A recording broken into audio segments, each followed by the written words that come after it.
आज महाविकास आघाडीची बैठक जागा वाटपा संदर्भात आणि पुढली रणनीती ठरवण्यासंदर्भात इथे पार पडली। आजच्या बैठकीला माननीय शरद पवार, माननीय उद्धव ठाकरे, जितेंद्रजी आव्हाड, जयंतराव पाटील, मी स्वतः होतो आणि मुख्य म्हणजे बहुजन वंचित आघाडीचे अध्यक्ष ॲडव्होकेट प्रकाश आंबेडकर हे आजच्या बैठकीला उपस्थित होते।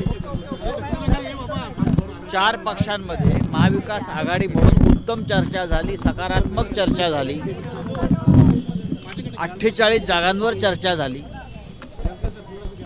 आणि ही चर्चा अत्यंत सकारात्मक झाली असं मी सांगतो। आजच्या बैठकीमध्ये काँग्रेस, राष्ट्रवादी आणि शिवसेनेमध्ये जागा वाटपा संदर्भात कोणतेही मतभेद नाहीत, एकाही जागेविषयी मतभेद नाही। आज प्रकाश आंबेडकरजींनी त्यांच्या जागांसंदर्भातलं एक प्रपोजल दिलेलं आहे, एक प्रस्ताव दिलेला आहे, त्या प्रस्तावावर सुद्धा चर्चा झाली आणि आमच्या सगळ्यांची भूमिका आहे की आमच्या 3 पक्षांबरोबरच प्रकाश आंबेडकरांची बहुजन वंचित आघाडी हा महत्त्वाचा घटकसुद्धा महाविकास आघाडीमध्ये आमच्याबरोबर एकत्र असावा आणि आम्ही एकत्रितपणे महाराष्ट्रात निवडणुकीला सामोरं जावं हे ठरलेलं आहे।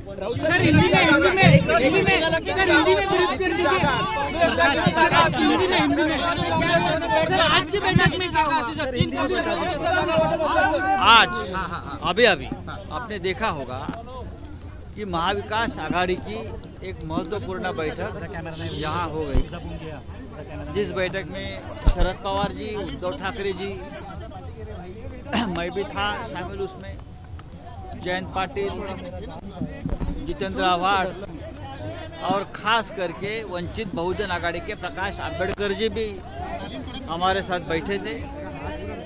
बहुत ही पॉजिटिव डिस्कशन हो गया, सकारात्मक चर्चा हुई और हमने ये तय किया है हम एक साथ चुनाव लड़ेंगे महाराष्ट्र में।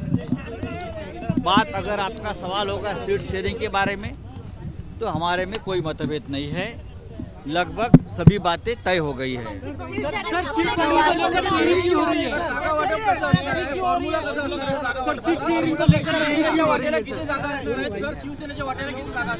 याविषयी जी घोषणा आहे ते आम्ही एकत्र बसून करू, प्रत्येकाने व्यक्तिगतरित्या घोषणा कोणी करणार नाही।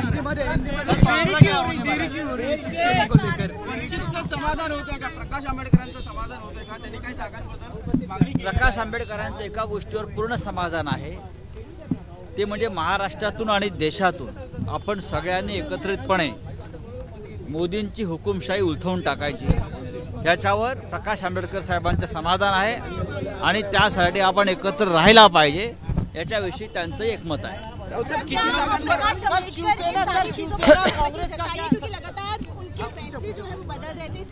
चर्चा हो गई, आज बहुत अच्छी चर्चा हो गई। बंटवारा हो गया है।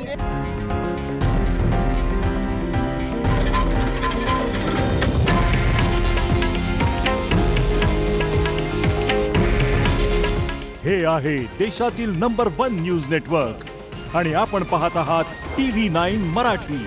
काळजी तुमची, हित महाराष्ट्राचं।